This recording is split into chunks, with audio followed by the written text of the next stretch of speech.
Kalau buah sih kan aku dadah nih apa? Ini kita bi, oke ada 1000 rupiah kun. Acara kita. Kita bi. Masih kan tuh kon ada nih. Kita bi jadi. Dia begitu. Kita dulu. Hali aku oke nama 1000. Buru oke 1000 aja nih gitu. Daraja aku balesa kun. Mal kun.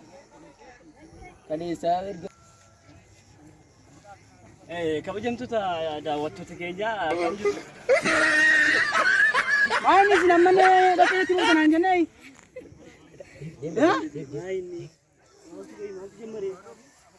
Maal kun boo kaameraadhuma argee namni kan kennu. Sultaana si akka kana rabbi. Kabajamtoota daawwattoota keenya akkam jirtu nageenyi keenya bakka isin jirtanitti isin akka jecha biyya addaa magaalaa Jimmaa naannawa addaa mana barumsaa sadarkaa lammaffaa ifa boruu akkuma beekamu duulli dhaabbii biqiltoota haala gammachiisaa ta'ee fi haala nama hawwachiisuun kan geeffamaa jiru irrattidha kan nuti argamnu mee yeroo tokko hirmaattota keenyarraa yaada fudhannaa obbo. Maqaa kootti injiinar biiroon jedhama. Injiinar biiroo.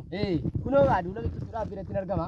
Mee gammachuu akkamitti isinitti dhaga'ama duula biqiltuu dhaabbii kana irratti guyyaarraa? Gammachuudha kun. Zaarme kun immoo tola daawwayi. Gammachuu eetaa? Gammachuu? Haala kanaan hin gammada akkamitti gammada haala kanaan waan isaan too gaaraan jedhila.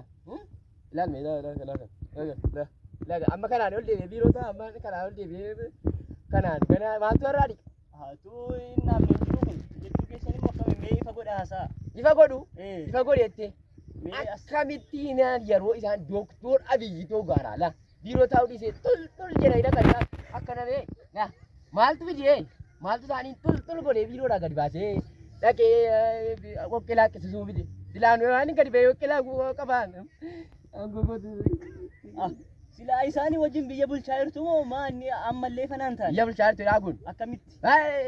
Eegasii hidhataa tokkotti buuti akkana godhameetti bu'amee naannoo qoqqeedhaan bujuusi ilaachumaan kaasi godhuun argisiisa. Namni aangoo qabu achuma qabatee taa'ee nama waliin nama qaba malee gabbahee hojii wanti maal tokkee laallaaksii akka mootummaa eegasii akka mootummaa yeroo kaanitti biiroo qoma dhiibanii taa'anii teessoo guutanii taa'anii achitti furdatanu nyaatan achi taa'anii maaltu isaanii xalxal godhee gadi baasee qoqqee keessa fiigsee isaanii laaksisuu geessila. Kan isaaniiti moo keessattuu isin gaddisiisee amma? Goonna gaddisiisee. Malee isaanii goonna gaddisiisee olee kan taa'anii maaltu galchee? Obbo Injiinar biiroo. Kabaja qabna. Isaan tiyyuu gadi hojjettu mootummaa. Godaa gara kee akkasii mana jarii gadi adda gama jarii gadi akkasii xiqqaa godhanii silaa biyyootti nu dura malee.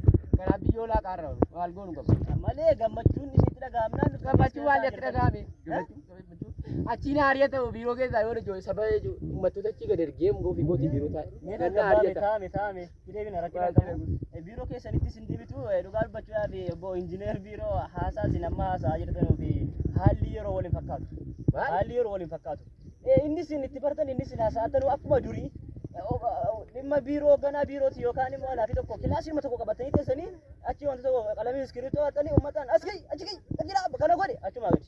Isan isin bartan yeroo hammaa jijjiirameera barri jijjiirameera inni gaama. Inni achi gadi taa'anii ofii nama hawaasaa si'a jedha habeera ofii dhaqanii hojjetanii. Maal asii olaasuuf taate maal qabattee dhuftee? Dhaggeeffadhu. Maal asii olaasuuf taate jedhee? Dhaggeeffadhu.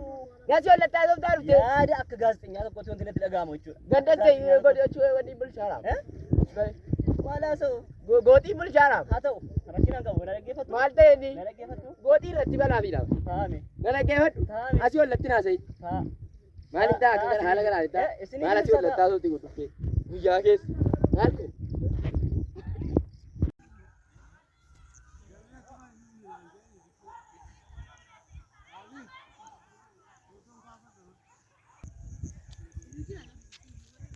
Uummattoota biyya keenyaa kabajamtoota sabaa fi sablammii uummata Itoophiyaa hir'isuu wayyaanee akkuma beekamu har'a sagantaa dhaabbii biqiltuu yookaan ashaaraa magariisaa irratti argamna. Carraa kanaan uummata biyya kootiitiin baga gammaddan isiniin jechuu barbaada. Baga gammaddan.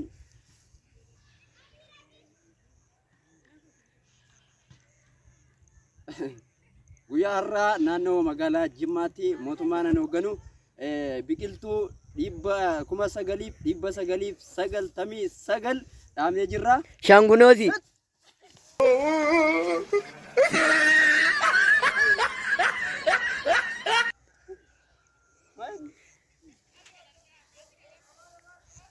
shan mere. Akka kana keessatti waa'ee ittiin shaasuuti. Malee gaartuu jee malee. Maali? Akka kana keessatti lakkoofsa shan maal taasisa ofite? Eenyuuni? Daftanii amma nama maqaa shan waa'ee maqaa shanii haasa'e kee hojiirraa rashanuun sirra jiraata. Isini galee yookaan sitta dhufaa dhaabadhu tasgabbaa dhaabadhu. Eegi sirriitti. Gaara bahiin kenne waan magaleechaa. Maal kun hin jedhi malee kun? Maal jechaa akka kana keessatti gootu shan kana booddee hamma hooggansa mootummaan qabutti lakkoofsa shan akka waamne. Lakkoofsi shan waa wayitiin bakka bu'uu qaba. Wayiin bakka buufne afaan arabaatti jijjiira lakkoofsa bakka shanii kamsaa itti fayyadamne. Tokko, lama, sadii, afur, shan kams.